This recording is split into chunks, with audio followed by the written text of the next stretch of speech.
I absolutely think we're just getting started. And I'll let others talk to maybe some of the regulatory changes that have enabled some of the ETF innovation that we're seeing now. But from an actual product perspective and timeliness perspective, again, I think what we saw in the 2010s was an increasing convergence. I'm highly sympathetic when I work with advisors to the recognition that they're running businesses.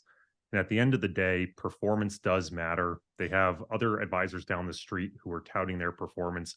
And if a US 60/40 is the cheap, best performing exposure, there's a reason advisors are going to get pressured into that. Now, 2022, I think, was a distinct wake up call, particularly among the advisors I worked with who had very conservatively allocated clients, those clients who are in retirement that I think were battered a lot more than they expected. I think it was a real question of, are we doing the right thing? Is this naive stock bond glide path sufficient enough in an era of high inflation? And you saw the interest pick up.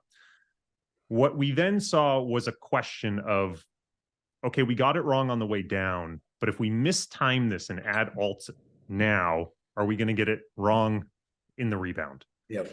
And so I think to the credit of a lot of advisors who I know were evaluating alts second half of last year, a lot of them were slow in the adoption, and they're still being slow and thoughtful. And I definitely encourage that, because suddenly going from a strategic stock bond mix to the incorporation of a huge amount of alternatives is a sudden, very large timing decision.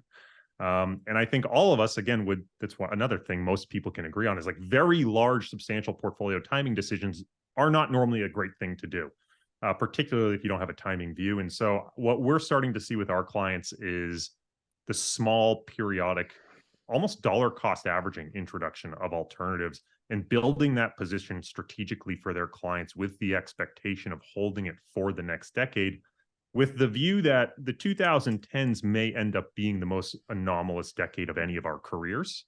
And even just a return to normalcy would demand more diversification in the portfolio than was necessary in the 2010s. So we're definitely seeing it. We're definitely seeing the uptick in interest. Credit and kudos to advisors, though. I think they're being thoughtful and patient about how they're incorporating it. Yeah, I think that's a good point. We're experiencing the same feedback, from advisors in that regard.